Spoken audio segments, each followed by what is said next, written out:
I was staring at my phone in a dim hotel room, 300 miles away, watching the red high-activity alert pulse on my Nest app like a panicked heartbeat. It was 2:14 a.m. The house was supposed to be empty, and the temperature in our master bedroom was spiking because two bodies were generating more heat than the HVAC system could keep up with. I didn't call the police, and I didn't call Sarah. Not yet. I just sat there in the dark, my thumb hovering over the lock all doors button on my smart home dashboard, knowing that in exactly 10 seconds, I was going to turn our suburban sanctuary into a high-tech cage. But I'm getting ahead of myself. To understand why that night destroyed everything, I need to take you back to where the rot first started. From the outside, Sarah and I were the couple people used as a benchmark for a successful marriage. We'd been together for 7 years, lived in a beautiful cedar-sided home in Oak Creek, and had those synchronized routines that make life feel safe. Friday nights were for sushi at Oishi, Saturday mornings were for 5-mile runs through the park, and Sunday evenings were for wine on the back deck with our neighbors, Dave and Elena. Dave was my best friend, a loud, guy's guy who helped me build the deck and always had a spare wrench when I needed one. We were a unit. We were happy. But about 6 months ago, the air in our house started to feel different. It wasn't anything loud. It was the quiet shifts that get you. Sarah started wearing a specific perfume, Le Labo Santal 33, only on the days I was scheduled to travel for my consulting firm. She told me she just liked the scent for her real estate showings, but I'd come home from a 3-day trip and find that specific, musky smell lingering in the fibers of our duvet covers, even though she claimed she'd been sleeping on top of the covers because of the heat. That should have been my first warning, but what came next was so much worse. If that perfume was the first crack, the smart home system I'd installed was the sledgehammer. I'm a bit of a tech geek, so I'd automated everything: lights, locks, cameras, and the thermostat. About 3 months ago, I started getting system optimization reports on my phone.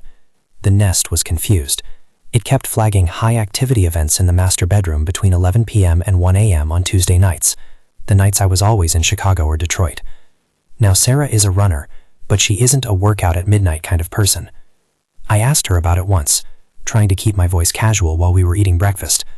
I told her the sensors were acting up and asked if she'd been moving furniture or something. She didn't even look up from her toast. She just said, "Oh, I've been having terrible insomnia lately. I've been doing yoga in the bedroom to try and tire myself out." It sounded plausible. Almost. But then I noticed that every time the high activity alert triggered, our Ring doorbell camera would go offline due to a temporary power loss for exactly 60 minutes. If that was all I found, maybe I could have let it go. Maybe I could have convinced myself it was just a tech glitch. But then I checked the cloud storage for our internal security system. I told Sarah I disabled the internal cameras months ago because she said they made her feel watched. I hadn't. I just hidden the status lights. I felt like a voyeur in my own life as I scrolled through the archives. I didn't find video. Sarah was smart enough to know where the cameras were, but I found the audio logs. I sat in my home office with headphones on, listening to the sound of my wife's laughter. It wasn't her husband laughter, the polite, familiar sound she gave me. It was raw. It was breathless. And then I heard a man's voice. "I have to get back before Elena wonders why the dog walk is taking so long." My stomach dropped through the floor. It was Dave, my neighbor, my best friend who lived 40 feet away. And that's when I realized this wasn't just a one-time thing. This was a choreographed performance happening right under my nose, using the rhythm of my own career as their curtain call. I knew exactly what I was going to do, but I had to be patient. I had to wait for the right moment to close the trap. I spent the next 3 days acting completely normal. I went to the barbecue at Dave's house on Saturday. I even handed him a beer and thanked him for looking out for Sarah while I was away. I watched the way his eyes darted to hers, the tiny, arrogant smirk he couldn't quite hide. They thought I was a fool. They thought they were the smartest people in the room.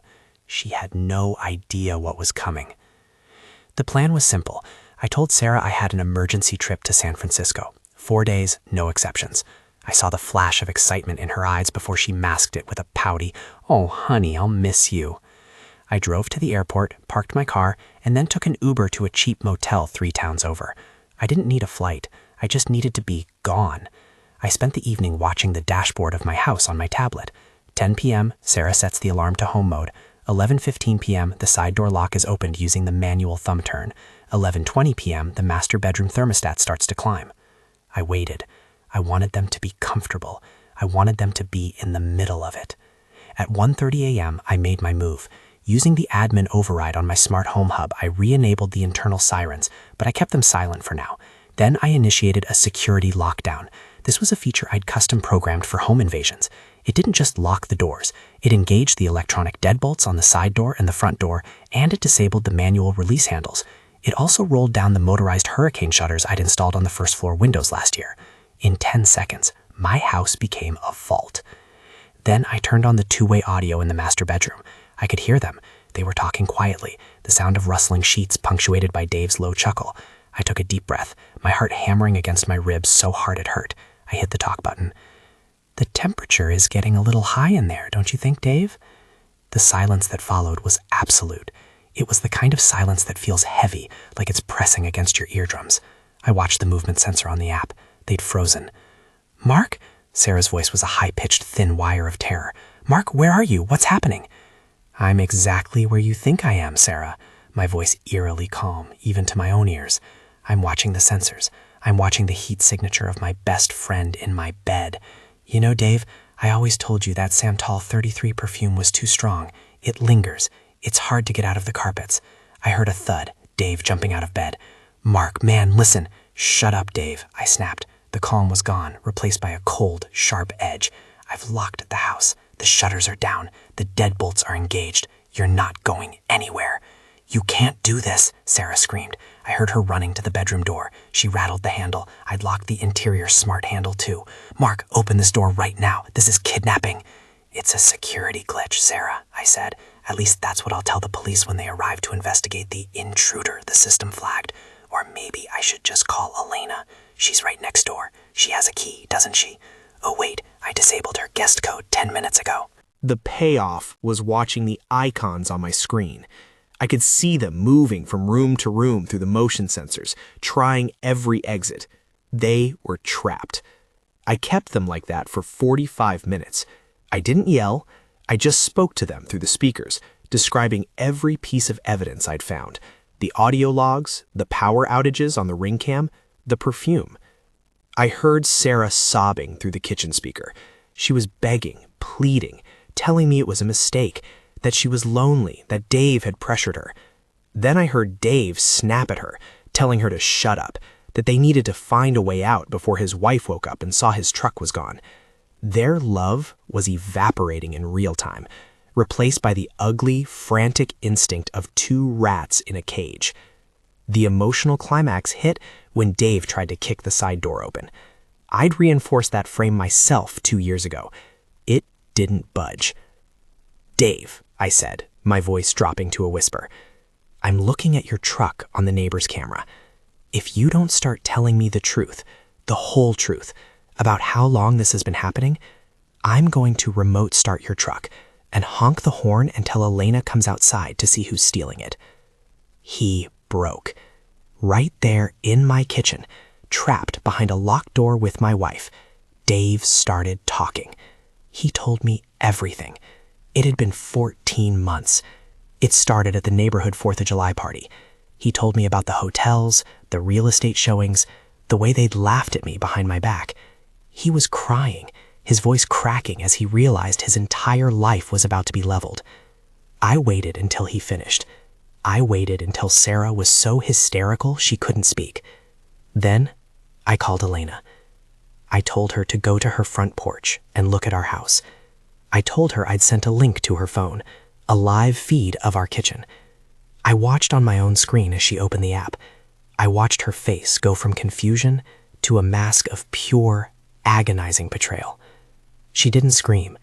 She just walked across the lawn in her pajamas and stood in front of our side door.